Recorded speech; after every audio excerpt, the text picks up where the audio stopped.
ফোনগুলো সবার সাইলেন্ট আছে তো? সাইলেন্ট করে দেবেন।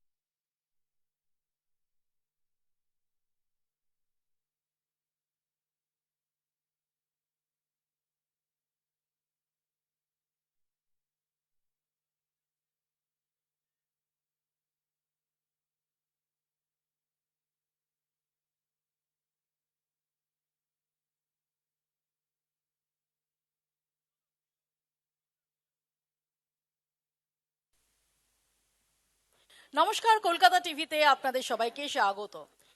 বিধানসভা ভোটের দামামা বেজে গেছে। আমরা কয়েকদিন আগেই দেখছিলাম যে বাংলার রাজনীতিতে মন বোঝা এই শব্দবন্ধটা খুব প্রাসঙ্গিক হয়ে উঠেছিল। ভোটারদের মন বুঝতে ভোটের ক্যারাভান নিয়ে আমরা বেরিয়ে পড়েছি কেন্দ্রে কেন্দ্রে। আজকে আমরা শুরু করছি বনগাঁ থেকে। বনগাঁ অত্যন্ত গুরুত্বপূর্ণ একটা কেন্দ্র এবং সেই বনগাঁয় আমরা আজকে যেদিন ভোটের ক্যারাভান নিয়ে এসেছি, আমাদের ভোটের ক্যারাভান শুরু হচ্ছে এমন একটা দিনে 21শে ফেব্রুয়ারি, যে 21শে ফেব্রুয়ারি আমরা শ্রদ্ধাবনত হই আমাদের মাতৃভাষার জন্য যারা জীবন দিয়েছেন তাদের উদ্দেশ্যে। আর এবারের 21শে ফেব্রুয়ারি আলাদা। এই বনগাঁ থেকে অদূরেই আমরা জানি ভারত বাংলাদেশ সীমান্ত, এবং সীমান্তের ওপারে গত 1.5 বছরের পরিস্থিতি পেরিয়ে এবারের 21শে ফেব্রুয়ারি আসার আলো জুগিয়েছে। তাই এবারের 21শে ফেব্রুয়ারি আলাদা। এবং একই সঙ্গে আমরা যদি দেখি গত বেশ কয়েক মাস ধরে বাংলা ভাষা, বাঙালি অস্মিতা, এই সমস্ত বিষয়গুলো আমাদের রাজ্য রাজনীতির চর্চার অথবা তরজার কেন্দ্রবিন্দুতেও চলে এসেছে। কারণ যখন বিভিন্ন রাজ্য থেকে অভিযোগ উঠেছে যে বিভিন্ন ভিন রাজ্য, বিশেষ করে বিজেপি শাসিত রাজ্য, সেখানে বাংলা ভাষায় কথা বলার কোট আনকোট অপরাধে বাঙালিরা তারা হেনস্থার শিকার হচ্ছেন। এই রাজ্যের শাসক দল এই ইস্যুতে সুর চড়িয়েছে, যদিও বিজেপির বক্তব্য যে না, এটা গোটাটাই অপপ্রচার। এই সমস্তই এবারের যে বিধানসভা ভোট তাতে অন্যতম ইস্যু হতে চলেছে। আর সেই রকম একটা সময় দাঁড়িয়ে আমরা আজকে বনগাঁ দিয়ে শুরু করছি আমাদের ভোটের ক্যারাভান। সেই বনগাঁ, যে বনগাঁয় মতুয়া ভোট সেটা একটা গুরুত্বপূর্ণ ডিসাইসিভ ফ্যাক্টর। আমার সঙ্গে যারা রয়েছেন তাদের সঙ্গে পরিচয় করিয়ে দিই। আমাদের সঙ্গে রয়েছেন তৃণমূল কংগ্রেসের পক্ষ থেকে প্রসেনজিৎ ঘোষ, রয়েছেন কংগ্রেসের পক্ষ থেকে মহিবুল সিদ্দিকী, রয়েছেন বিজেপির পক্ষ থেকে সঞ্জীব চৌধুরী, এবং সিপিআইএম এর পক্ষ থেকে সুমিত কর, এবং রয়েছেন সব দলের সমর্থকরা যারা খুব স্বাভাবিকভাবেই অত্যন্ত উৎসাহিত। সামনেই ভোট, তাদের যে এই মুহূর্তে দাঁড়িয়ে ভোটের যে প্রস্তুতি, সেই প্রস্তুতি চলছে। ভোটের দিন ঘোষণার অপেক্ষা, কারা প্রার্থী হবেন সেই প্রার্থী তালিকা প্রকাশ হওয়ার অপেক্ষা। আমি প্রথমে শুরু করি সঞ্জীব বাবু আপনাকে দিয়েই, কারণ আমরা যদি দেখি যে 2021-এর যে বিধানসভা নির্বাচন, সেখানে এই বনগাঁ এবং তার সংলগ্ন যে বিধানসভা কেন্দ্রগুলো, সেখানে বিজেপির আধিপত্য ছিল স্বরূপনগর বাদ দিলে। কিন্তু এই 5 বছরে পরিস্থিতি কতটা বদলেছে, বিশেষ করে যখন আমরা দেখতে পাচ্ছি এই মুহূর্তে সবচেয়ে আলোচিত ইস্যু এসআইআর, এবং এই এসআইআর চলাকালীন মতুয়াদের কি হবে, তারা ভোট দিতে পারবেন কিনা, এই প্রশ্নটা প্রবলভাবে সামনে চলে এসেছে। সকলকে নমস্কার। মাতৃভাষা দিবস আজকে, তার সকলকে শুভেচ্ছা, অভিনন্দন, ভালোবাসা রইল। দেখুন দিদি, মৌপাদি আপনি যে কথাটা বলেছেন যে মতুয়া অধ্যুষিত এলাকায় মতুয়ারা ভোট দিতে পারবে কিনা, সেটা নিয়ে একটা সংশয়, এই আশঙ্কা করছেন। দেখুন, স্বরাষ্ট্রমন্ত্রী, দেশের প্রধানমন্ত্রী প্রতিক্ষণ সর্বক্ষণ সবসময় এসে প্রিন্ট মিডিয়ার মাধ্যমে হোক বা জনসভার মাধ্যমে হোক, তিনি এসে এখানে আশ্বস্ত করে গেছেন। বনগাঁর মতো জায়গায় যেখানে প্রধানমন্ত্রী এসেছেন, স্বরাষ্ট্রমন্ত্রী এসেছেন, বারবার করে বলে যাচ্ছেন যে মতুয়াদের ভোট নিয়ে কোনো সমস্যা নেই, তারা ভোট দিতে পারবে, মতুয়াদের কোনো প্রবলেম হবে না, এখানে তারা সুন্দরভাবে ভোট দিতে পারবে এবং ভোটাধিকার থেকে কেউ কাউকে বঞ্চিত করবে না। সিএ আপনারা সবাই জানেন যে সিএ আবেদন করতে হবে। সিএ আবেদন করতে পারলে সিএতে এমন একটা আইন, যেখানে সিটিজেনশিপ অ্যামেন্ডমেন্ট অ্যাক্ট যেটাকে আমরা বলি। না, আমার তো এখানে প্রশ্ন সঞ্জীব বাবু, আমার শুধু না, অনেক মানুষেরই প্রশ্ন যে আপনাদের শান্তনু ঠাকুর যখন যে নাগরিকদের ভোটে নির্বাচিত হয়ে সাংসদ হন, সেই নাগরিকরা তাদেরই কেন সিএতে অ্যাপ্লাই করে তাদের নাগরিকত্ব চাইতে হবে? দেখুন, তারা যদি তাদের নাগরিকত্ব নিয়ে যদি কোনো স্লোগান না, প্লিজ কোনো স্লোগান না, কোনো পক্ষের কোনো স্লোগান না, আলোচনাটা পার্টিসিপেট করবেন, আলোচনাটা হতে দিন, কোনো স্লোগান না। প্রশ্ন হচ্ছে যে যদি তাদের নাগরিকত্ব নিয়ে বিন্দুমাত্র সংশয়ের জায়গা থাকে, তাহলে তো শান্তনু ঠাকুরের সাংসদ পদই খারিজ হয়ে যাওয়ার কথা। কে বললো ম্যাডাম আপনাদেরকে যে আমি বুঝতে পারছি না যে আপনারা যে এই প্রোপাগান্ডা আপনাদের মাধ্যমে এবং বিরোধী মানে সরি আমাদের বিরোধী দল টিএমসি যারা প্রোপাগান্ডাটা ছড়াচ্ছে যে মতুয়ারা ভোট দিতে পারবে না, কোথায় লেখা আছে ভোট দিতে পারবে না? বারবার তো আশ্বস্ত করছেন স্বরাষ্ট্রমন্ত্রী, দেশের স্বরাষ্ট্রমন্ত্রী, প্রধানমন্ত্রী আশ্বস্ত করছেন কোনো উইদাউট ডিক্লারেশন তারা শুধু বলবে যে আমরা অত্যাচারিত ওপার বাংলা থেকে আমরা অত্যাচারিত যে পাঁচ ধর্মের মানুষ হিন্দু জৈন শিখ পারসিক তারা আসবেন এখানে বলবেন তাদের নাগরিকত্ব দেওয়া হবে, এমন কোথাও তো লেখা নেই। সিএ তো আবেদন করতে হবে। আজকে আপনার দেশে আপনি আপনার ঘরের সন্তানকে যখন 5 টাকা বা 10 টাকা দিয়ে স্কুলে পাঠাবেন তখন আপনার দেশের আপনার সন্তান তখন স্কুলে গিয়ে সেটা খাওয়ার পরে বাড়িতে এসে আপনি জিজ্ঞাসা করতে পারবেন না যে বাবা 5 টাকাটা কোথায় কিভাবে কোন খাতে খরচ করেছিস? তো আমার দেশের জনসংখ্যা আমাকে হিসাব রাখতে হবে না? তো আমাকে সেই হিসাবটা তো আপনি চাইতেই পারেন। তো এখানে ভোটের তো কোনো ব্যাপার নেই, ভোট এখানে কেন দিতে পারবে না? ভোট তো এখানে দিতেই পারবে। কোথাও লেখা নেই যেখানে ভোট দিতে পারবে না, কোনো এখানে স্লোগান না। কোথাও লেখা নেই। সিটিজেনশিপ অ্যামেন্ডমেন্ট অ্যাক্ট যেটা করা হয়েছে সেটা তারা আবেদন করুক, তারা নাগরিকত্ব পান। ইতিমধ্যে বহু নাগরিকত্ব কার্ড তারা পেয়ে গেছে, আবেদন করেছে, নাগরিকত্ব তারা পেয়ে গেছে। আমি এখানেই আসি একটু প্রসেনজিৎ বাবুর কাছে। প্রসেনজিৎ বাবু, প্রশ্ন হচ্ছে যেটা সঞ্জীব বাবু বললেন যে আপনারা এমন একটা প্রচার করছেন, ওনাদের কথা মতো একটা প্রোপাগান্ডা করছেন যে মতুয়ারা ভোট দিতে পারবেন না, মতুয়ারা ভোট দিতে পারবেন না। এরকম ভাবে আপনারা কি আসলে মতুয়া সম্প্রদায়ের মধ্যে আপনাদের যে সমর্থনের ক্ষয় হয়েছে সেটা রিকভার করতে চাইছেন? আমি প্রথমেই আপনাদের এই আমি চ্যানেলে শুধু একবার বলে দিই একটা বিষয়, সেটা হচ্ছে আমার হাতে দুটো কার্ড আছে। আমি আশা করবো এই দুটো কার্ডের কোনোটা ইউজ করতে হবে না। বাঙালি মানে তো ফুটবল, বাঙালির রক্তে ফুটবল। তো একটা ইয়েলো কার্ড, যদি দেখা যায় যে গেস্টদের মধ্যে কেউ আর কাউকে বলতে খুব বাধা দিচ্ছেন, প্রথমে একটু সতর্ক করা হবে। আর আমি শিওর, আমি চাইও না বনগা তো রেড সুন্দর কার্ডটা আমি জায়গা, ব্যবহার করতে চাইও না। তো দুটো কার্ড আমি এখানে রেখে দিলাম। সকলের মধ্যে রাজনৈতিক সৌজন্যতা আছে। বনগা খারাপ জায়গা না, না বনগা না না, একটা অবশ্যই না, ঐতিহ্যপূর্ণ জায়গা। অবশ্যই না। বনগা আমার খুব ফেভারিট জায়গা। প্লিজ বলুন প্রসেনজিৎ বাবু। প্রথমেই আমি আপনাদের চ্যানেলের মাধ্যমে আজকে 21শে ফেব্রুয়ারি অত্যন্ত আবেগপ্রবণ যে ঢাকা বিশ্ববিদ্যালয়ে বাংলা ভাষাকে মাতৃভাষা প্রতিষ্ঠিত করবার জন্য যে শহীদরা তারা আত্মবলিদানের মধ্যে দিয়ে আজকের দিনটা আন্তর্জাতিক মাতৃভাষা দিবস হয়েছে। আমি প্রথমেই সেই শহীদদের এবং বাংলাভাষী মানুষদেরকে আমি শ্রদ্ধা জানাই।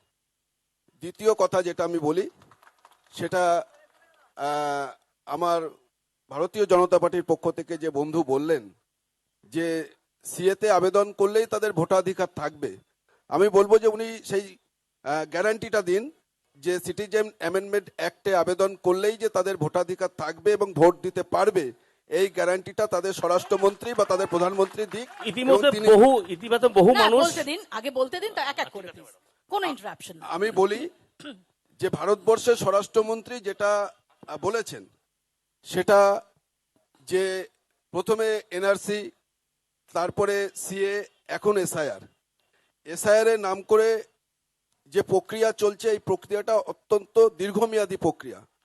2022 সালকে যদি ভিত্তি বৎসর ধরে এসআইআর হচ্ছে, 2022-এ লাস্ট একটা ইন্টেন্সিভ রিভিশন হয়েছিল, এসআইআরটা হয়নি, স্পেশাল ইন্টেন্সিভ রিভিশনটা হয়নি, ইন্টেন্সিভ রিভিশনটা হয়েছিল।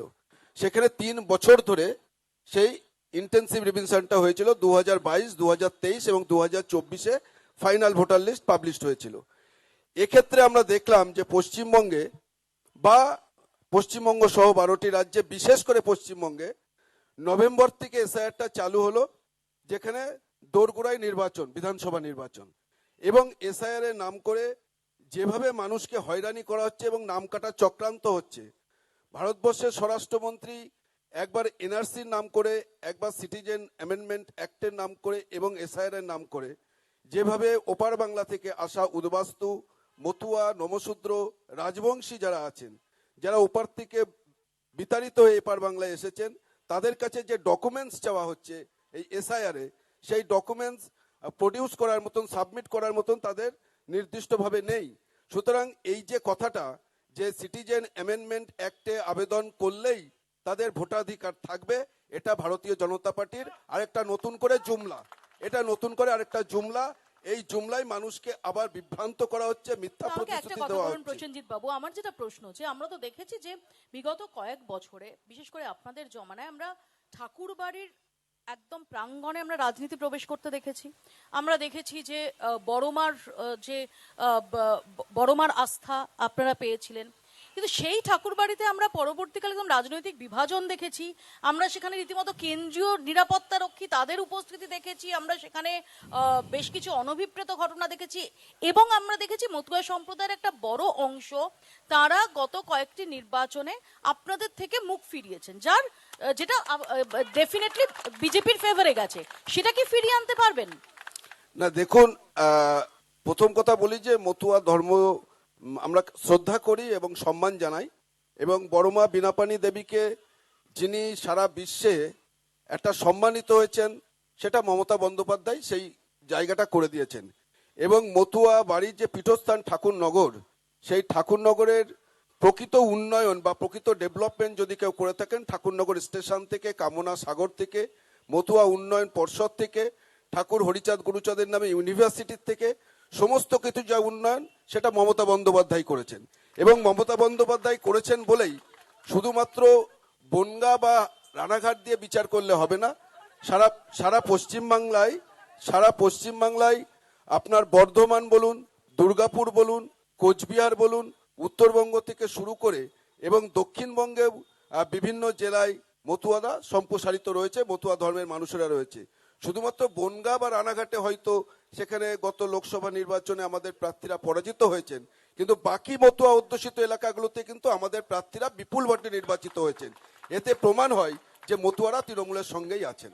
আমি একটু সুমিত বাবুর কাছে আসি। সুমিত বাবু, আমরা তো দেখেছি যে 2006 পর্যন্ত যদি দেখি, তখন এই বনগাঁর যে রাজনৈতিক প্রেক্ষাপটটা সেটা অ্যাবসলিউটলি ডিফারেন্ট ছিল, কিন্তু তারপর আস্তে আস্তে বনগাঁয় বিশেষ করে মতুয়া সম্প্রদায়ের মানুষের মধ্যে আপনাদের থেকে মুখ ফিরিয়ে নেওয়া, সেটার কারণ কি বলে আপনি মনে করেন, এবং সেটা পারবেন রিকভার করতে পারবেন?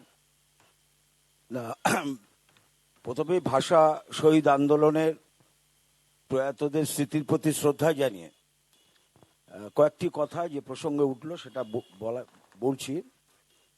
এটা ঠিকই যে ওপার বাংলা থেকে যারা ছিন্নমূল হয়ে এসেছিলেন তাদের পাশে ছিলেন বামপন্থীরা, মানে নিশ্চিতভাবে তারা বামপন্থীদের পাশে ছিলেন, দীর্ঘদিন ধরেই তারা বামপন্থীদেরকেই ভোট দিয়েছেন, এ ব্যাপারে বলার কোনো অপেক্ষা রাখে না। কিন্তু পরবর্তীকালে এই রাজ্যে ধর্মীয় বিভাজনের যে রাজনীতি যে পর্যায়ে পৌঁছিয়েছে, স্বাভাবিকভাবেই ছিন্নমূল মানুষ যারা ওপার বাংলা থেকে এসছেন তাদের মধ্যে একটা সংখ্যালঘু বিদ্বেষ কাজ করছে। সেই বিদ্বেষ থেকে তারা মনে করছে যে একটা হিন্দু রাষ্ট্র তৈরি হলে বা একটা হিন্দুদের রাজনৈতিক দল এখানে প্রতিষ্ঠা পেলে তারা কিছুটা শান্তি পাবে। এটা কি অতি সরলীকরণ হয়ে যাচ্ছে না? সত্যি কি এরকম ভাবে জেনারেলাইজ করা যায় যে মতুয়া সম্প্রদায়ের মানুষ তারা হিন্দু রাষ্ট্র চাইছেন, তাহলে তো তারা সবাই ঢেলে বিজেপিকেই ভোট দিতেন? না, প্রায় উদ্বাস্তু অধ্যুষিত আমরা তো এলাকায় যদি বাগদা উপনির্বাচন দেখি, সেখানে মধুপর্ণা ঠাকুর তিনি জয়ী হয়েছেন। না, আমি উপনির্বাচনের রেজাল্টটাকে সেভাবে আমি ধরছি না, কারণ উপনির্বাচনের রেজাল্টটা সাধারণত শাসক দলের অনুকূলে যায় বিভিন্ন কারণে। কিন্তু যদি আপনি এই বিধানসভা নির্বাচনের রেজাল্টটাকে ভালো করে নিশ্চিতভাবে আপনি জানেন, তাহলে দেখবেন যে বিজেপি যে যে এলাকায় জিতেছে সেই জায়গাগুলো কিন্তু বর্ডার অধ্যুষিত, বর্ডারের বরাবর। সেখান থেকে এটা বোঝা যায় যে একটা ধর্মীয় বিভাজন ওপার বাংলার উদ্বাস্তু মানুষের মধ্যে একটা ধর্মীয় বিদ্বেষ, কিছু সবার বলছি না, একটা অংশের মানুষের মধ্যে এটা কাজ করেছে। আর আমি মহিবুল বাবুর কাছে আসি। মহিবুল বাবু, আমরা দেখেছি যে মতুয়া সম্প্রদায়ের কিছু মানুষ সম্প্রতি বিহারে গিয়ে রাহুল গান্ধীর সঙ্গে দেখা করেছিলেন এবং তাকে আহ্বান জানিয়েছিলেন, আমন্ত্রণ জানিয়েছিলেন যে তিনি যেন আসেন ঠাকুরনগরে। অর্থাৎ সেরকম একটা আবেদনও তাদের তরফ থেকে ছিল। কিন্তু কংগ্রেসের কতটা গ্রহণযোগ্যতা রয়েছে বনগাঁর মানুষের কাছে, মতুয়া সম্প্রদায়ের মানুষের কাছে? এবং সত্যি তো রাহুল গান্ধী তো এলেন না। আজকে ভাষা দিবস, মাতৃভাষা দিবস, সবাইকে শ্রদ্ধা জানিয়ে আমি দু একটা কথা বলছি। আসলে যদি ওপার বাংলা থেকে আসা যে সমস্ত বিতাড়িত মানুষ তাদেরকে যদি কেউ দেখে থাকে, একদম জন্ম থেকে তাদের যদি কেউ দেখে থাকে, সেটা হলো কংগ্রেস। কারণ তিনি যখন এসেছিলেন, যারা ওপার থেকে এসেছিলেন এপাশে, ইন্দিরা গান্ধীর নেতৃত্বে বহু যারা উদ্বাস্তু যারা এদেশে চলে এসেছিলেন তাদেরকে খাদ্য সরবরাহ, তাদেরকে থাকবার জায়গা দেওয়া, তাদের জন্য বিভিন্ন রিফিউজি ক্যাম্প তৈরি করা, বহু জায়গাতে এখন আছে। আমাদের দীনবন্ধুনগর ক্যাম্প, কারবালা ক্যাম্প, নেহরু নগর ক্যাম্প, এরকম ভারতবর্ষে খুললে প্রচুর ক্যাম্প পাওয়া যাবে, যে ক্যাম্পগুলো একমাত্র তৎকালীন কংগ্রেসের নেতৃত্ব ইন্দিরা গান্ধীর জন্যই হয়েছিল, তাছাড়া সম্ভব নয়। আজকে বিভিন্ন রাজনৈতিক দল তাদেরকে ভুল বুঝাচ্ছে, তাদেরকে ভুলজি দিয়ে তাদের বিপথে নিয়ে যাচ্ছে। আসলে কংগ্রেস চেয়েছিল সর্বধর্ম সমন্বয়ের মানুষদেরকে নিয়ে একটা সুন্দর দেশ গড়ে তুলতে, বা সেই দিকে এগোচ্ছিল।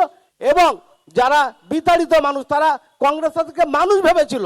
তারা কোন দেশ থেকে এলো, কোন জাতের এলো তা নয়, কংগ্রেস ভেবেছিল মানুষ বিপন্ন হয়েছে, তাই কংগ্রেস তাদেরকে জায়গা দিয়ে ভারতবর্ষের মাটিতে জায়গা দিয়েছিল।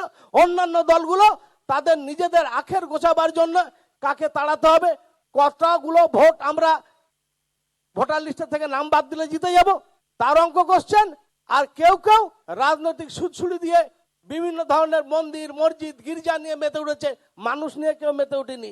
তাই যারা রাজনীতি করছেন, নোংরা রাজনীতি করছেন, তাদের কাছে আমার জাতীয় কংগ্রেসের থেকে আবেদন, যারা গিয়েছিল রাজীব গান্ধী রাহুল গান্ধীর কাছে, তারা নিশ্চয় আশাবাদী এই কংগ্রেসটা। কারণ রাহুল গান্ধী কংগ্রেসের ইন্দিরা গান্ধীর উত্তরসূরি, এবং তারা ভরসা পেয়েছিল মনের কোনে কোনে জেগেছিল সাড়া যে দিলেন না ওখানে কেন? যেতে রাহুল পারলে। গান্ধী সাড়া দিলেন না কেন? হ্যাঁ, সাড়া তাদের দিলেন না, আবেদনে সাড়া দিলেন না কেন? সাড়া দিলেন না সেটা নয়, কিন্তু কংগ্রেসে যে আমরা যারা লোকালি আছে, আমরা কিন্তু ঠাকুরনগরে বিভিন্ন প্রোগ্রামে যাচ্ছি। কিন্তু তারা তো লোকাল কারো কাছে যাননি, মানে ডেফিনেটলি তারা রাহুল গান্ধীর কাছে গেছিলেন, নিশ্চয়ই একটা এক্সপেকটেশন নিয়ে গেছিলেন। অবশ্যই তা আমাদের সঙ্গে নিশ্চয় আমাদের ঊর্ধ্বতন নেতৃত্ব যদি আমাদেরকে সাড়া না দেন, তাহলে সেইভাবে আমাদের এখান থেকে লোকাল কেউ যোগাযোগ করছে না বা তাদের প্রোগ্রামে যাচ্ছে না। আপনারা জানেন এখানে অনশন মঞ্চ তৈরি হয়েছিল ঠাকুরনগরে, সেখানে কংগ্রেস একটা বৃহত্তর ভূমিকা নিয়েছে, বড় ভূমিকা নিয়েছে। সেখানে কয়েকজন গোশাল পাগল হসপিটালে ভর্তি হয়েছিল, সেখানে আমরা জাতীয় কংগ্রেসের পক্ষ থেকে তাদের পরিষেবা দেওয়া, তাদের পাশে থাকা, নিশ্চয় আমাদের ঊর্ধ্বতম নেতৃত্বের সাই ছিল, তাই আমরা দিয়েছিলাম। আমি আসবো পাশে আপনার নেই কাছে। থাকলে বললে হবে না, আমি- আমরা পাশে আছি। আমি নির্দিষ্টভাবে সঞ্জীব বাবু এবং প্রসেনজিৎ বাবুর কাছে এই প্রশ্নটা নিয়ে যাব। প্রথমে সঞ্জীব বাবুর কাছে, যে আজকে রাজনৈতিক প্রেক্ষাপট যাই হোক, ঠাকুর বাড়ির যে গুরুত্ব, যে মাহাত্ম্য, সেখানে রাজনীতির তরজার প্রবেশ করানো, সেখানে যেটা আমি আগেও বললাম যে সেখানে অনভিপ্রেত ঘটনা, সেখানে রীতিমতো ঠেলাঠেলি ধস্তাধস্তি, সেখানে কেন্দ্রীয় নিরাপত্তা রক্ষীর উপস্থিতি, পুলিশ কাছারি, সমস্ত কিছু, এটার দায় কি আপনাদের দুজনের উপর বর্তায় না, দুই দলের উপর? ম্যাডাম আমাকে বলতে দিতে হবে, হ্যাঁ আপনি বলবো, বলতেই তো অনেকগুলো দিচ্ছি। প্রশ্ন আছে, বলতে দিতে হবে। বিষয়টা হচ্ছে ঠাকুর বাড়ি নিয়ে কথা উঠেছে। মাননীয় মুখ্যমন্ত্রী মমতা ব্যানার্জি ওখানকার নাকি অনেক উন্নতি করেছেন, অনেক উন্নয়ন করেছেন, ভালো কথা। তার সঙ্গে সঙ্গে তার আমাদের আরাধ্য দেবতা যিনি আছেন হরিচাঁদ ঠাকুরকে, গুরুচাঁদ ঠাকুরকে তিনি কি বলে আখ্যা দিয়েছিলেন? প্রিন্ট মিডিয়ার মাধ্যমে দেখেছি, আমরা সবাই এখানে জানি কি বলেছিলেন। উনি বলেছিলেন রঘুচাঁদ গরুচাঁদ। একবারের জন্য ক্ষমা চেয়েছেন? একবারের জন্য কি ক্ষমা চেয়েছেন? তিনি তো আরাধ্য দেবতা, একবারের জন্য কিন্তু ক্ষমা চাইনি। ভগবানের কাছে আমরা হাত জোর করি, মাথা নত করি, ক্ষমা চাই, চাইতেই পারি, অসুবিধা কি আছে? উত্তর নেই তাই প্রসেনজিৎ না বাবু? ম্যাডাম? আচ্ছা, আর একটা ম্যাডাম, আর আপনার এই একটা বিষয়, বক্তব্যের উত্তর নিয়ে এক এক করে, এই বক্তব্যের উত্তর নিয়ে তারপর আসবো। প্রসেনজিৎ বাবু, না ওখান থেকে কোনো ম্যাডাম কথা আর না, একটা কথা বলবো ম্যাডাম, ওখান থেকে কথা না, ম্যাডাম আর একটা প্রশ্ন বলি ম্যাডাম, মারামারি বিষয়টা এক এক বলি। করে যেটা- আপনার বক্তব্যের পরিপ্রেক্ষিতে একটা করে প্রশ্ন, একটা করে উত্তর, প্লিজ। প্রসেনজিৎ বাবু, যেটা বক্তব্য, এক সেকেন্ড, সঞ্জীব বাবুদের, যে মুখ্যমন্ত্রী কি ক্ষমা চেয়েছেন? ভাই ওখান থেকে কোনো কোনো কোনো কোনো কথা হবে না। এই যে নীল জামা পরা দাদা, প্লিজ, আপনাকে আমি শান্ত করতে বলেছি, আপনাকে শান্ত হতে বলেছি। ওখান থেকে কোনো উস্কানি চলবে না, কোনো পার্টির কোনো উস্কানি চলবে না ভাই। দেখুন, এ ভাই একদম না। আমি প্রথমেই বলি যে একটা জনসভায় হয়তো ভুলবশত কিছু একটা কথা বেরিয়ে গেছেন, সেটা মতুয়ারা সেইভাবে নেননি। মতুয়ারা সেটা ক্ষমা ঘৃণা চোখেই নিয়েছেন, এবং এটা আমি আমার বন্ধু বিজেপি দলের যিনি প্রতিনিধি আছেন তাকে বলবো যে তিনি অস্বীকার করুন যে তৃণমূল কংগ্রেস বা তৃণমূল সরকার, মমতা বন্দ্যোপাধ্যায় মতুয়াদের জন্য যে উন্নয়নগুলো করেছেন। আজকে শান্তনু ঠাকুর তিনি সাংসদ, 2019-এ নির্বাচিত হলেন, 2024-এ নির্বাচিত হলেন। সেখানে ভারতবর্ষের প্রধানমন্ত্রী ঠাকুরনগরে আসলেন। কেন মতুয়াদের জন্য ভারতবর্ষের কেন্দ্রীয় সরকার বা শান্তনু ঠাকুর একটা টাকার উন্নয়নের প্রকল্প আনলো না? উত্তর নেই, সেইটা উত্তর নেই, আগে সঞ্জীব ভারতীয় বাবু। জনতা পার্টি সেই বন্ধুরা সঞ্জীব বলুক। বাবু, না ওখান থেকে কোনো কথা না।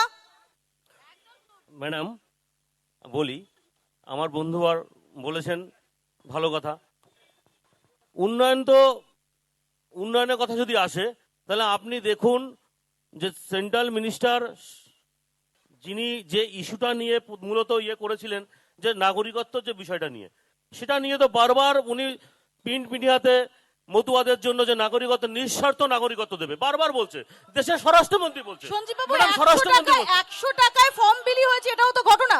ম্যাডাম, এটা 100 টাকায় ফর্ম বিলি হয়েছে, এটাও তো ঘটনা। ম্যাডাম ম্যাডাম আমি বলছি ম্যাডাম, সরকারিভাবে এরকম কোনো ঘোষণা নেই ম্যাডাম, কিন্তু কেউ যদি অসাধু মানুষ যদি কখনো কিছু করে থাকে, সে দায়ভার তো শান্তনু ঠাকুর নেবে না, সেই ভার তো কেন্দ্র সরকার নেবে না, সে দায়িত্ব। কেউ যদি তার মতো করে থাকে, আজকে আপনি প্রশাসনিক জায়গায় আছেন, আমি ধরুন প্রশাসনিক জায়গায় আছি, আমরা একটা কিছু করছি, পাশ থেকে যদি অন্য মানুষ গিয়ে যদি সেখানে গিয়ে বা অন্য পাশে আশেপাশে গিয়ে যদি খুঁটি গেড়ে সে তার মতো করে ইচ্ছাকৃতভাবে কিছু করে, সে দায় কি আপনি আমি নেবো?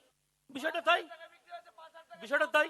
প্রমাণটা কোথায় না এখানে ম্যাডাম, প্রমাণটা কোথায়? এক সেকেন্ড উত্তর নিন।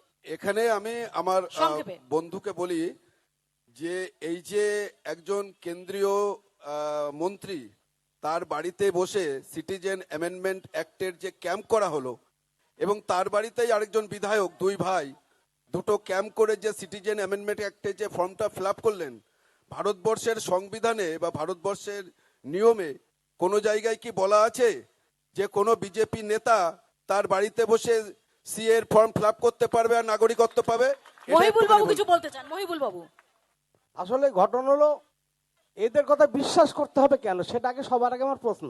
আমরা কাকে বিশ্বাস করব? এলাকায় একজন জনপ্রিয় মানুষ যার ভীষণ নাম ডাক সুনাম, তাদেরকেই আমরা বিশ্বাস করব? এ পর্যন্ত মোদী সরকার যে যে কথা বলে গিয়েছে, একটা কথা বিশ্বাসযোগ্য এবং সেটা হয়েছে কিনা সেটা আগে বিজেপি বাবু বলুক। যে যে বলেছিলেন 5 লক্ষ টাকা দেবো, দিয়ে দিয়েছেন। উনি বলেছিলেন 15 না 15 লক্ষ টাকা, কোথাও বলেনি সেগুলো- 15 লক্ষ টাকা দেওয়ার। ম্যাডাম, ভুল এই ব্যাখ্যা ধরনের হচ্ছে যে ম্যাডাম। হাজারো ম্যাডাম, বার- ভুল ব্যাখ্যা হচ্ছে। এই যে হাজারো বার যে কি বলেছেন, ম্যাডাম, ভুল ব্যাখ্যা সেই হচ্ছে ম্যাডাম। বলাগুলো আমি ইন্টারাপ্ট তিনি করবো তো ম্যাডাম, যদি একটাও ভুল তো- ব্যাখ্যা দেয় এখানে বসে প্রিন্ট মিডিয়াতে, তাহলে আমি তো ইন্টারাপ্ট করবো ম্যাডাম। এই যে একটাও তিনি প্রতিশ্রুতি রাখেনি, তা এই যে যারা ভোটার আমার আছে বন্ধুবর্গকে তারা বলুন দেখাতে যে তারা কোথায় মোদি বলেছেন তারা যে তারা 15 লক্ষ টাকা দেবে, প্রতিশ্রুতি কোথায় বলেছেন আচ্ছা। বলুন, দেখাতে বলুন। তারা কোথায় প্রতিশ্রুতিটা রাখে। কোথায় বলেছেন? হ্যাঁ। উনি জানতে চাইছেন কোথায় বলেছেন। আমরা মিডিয়াতে শুনেছি, আমরা আমাকে প্লিজ সেই দেখেছি। ফুটেজটা একটু দেখান। হ্যাঁ, আচ্ছা, এক সেকেন্ড সুমিত বাবু, সুমিত বাবু কিছু প্রথম বলতে হচ্ছে চান? এসআইআর নিয়ে যে কথাটি উঠে আসছে, যে নিঃশর্ত নাগরিকত্ব, নিঃশর্ত নাগরিকত্বর কথা আমরাও বলছি, কিন্তু প্রশ্ন হচ্ছে নিঃশর্ত নাগরিকত্বটা নয়। প্রথম হচ্ছে 2002 সালে যখন এই লাস্ট এসআইআর হয়েছিল, সেই সময় কিন্তু ভিত্তিবর্ষ ধরা হয়েছিল 2002 সালের ভোটার তালিকা। তাহলে হঠাৎ 2025-26 যখন এসে সেটা এসআইআর হচ্ছে, তা কেন 2002-কে ভিত্তিবর্ষ ধরা হচ্ছে? তাহলে এই সময়ের মধ্যে যারা ভোট দিয়েছেন তারা কি সব অবৈধ ভোটার হয়ে যাবেন? এবং এই ভোটে যারা নির্বাচিত হলেন তারা সব অবৈধ হয়ে যাবেন? এক। দ্বিতীয় বিষয়, সিএএ সুপ্রিম কোর্ট বলে দিয়েছে আবেদন করলেই হবে না। প্রধানমন্ত্রী কি বলেছেন, স্বরাষ্ট্রমন্ত্রী কি বলেছেন সেটা বড় কথা নয়। সুপ্রিম কোর্ট বলেছেন যে আবেদন করলেই হবে না, তাকে নাগরিকত্ব পেতে হবে। এবং সেখানে দাঁড়িয়ে এটা পরিষ্কার বলা আছে, সিএতে আবেদন 3টে শর্ত আছে। প্রথম শর্ত হচ্ছে I am not a citizen of India, এটা আমাকে ডিক্লারেশন দিতে হবে। দ্বিতীয় যেটা কথা উঠছে, ধর্মীয় নিপীড়নের কারণে আমি ওপার বাংলা থেকে আসতে বাধ্য হয়েছি, এটার জন্য কোনো ধর্মীয় আমি আসবো এ প্রতিষ্ঠান প্রসঙ্গে, থেকে- খুব ভাইটাল কতগুলো পয়েন্ট তুলেছেন সুমিত বাবু, আমি এ প্রসঙ্গে আসবো। আমি সঞ্জীব বাবুর কাছে আসবো, তার আগে ছোট্ট একটা বিরতি নিতে হবে, বিরতির পর ফিরছি। ভোটের ক্যারাভান নিয়ে বনগা থেকে ফিরে আসছি ছোট্ট একটা ব্রেকের পর। কেউ কোথাও যাবেন না, দেখতে থাকুন কলকাতা টিভি।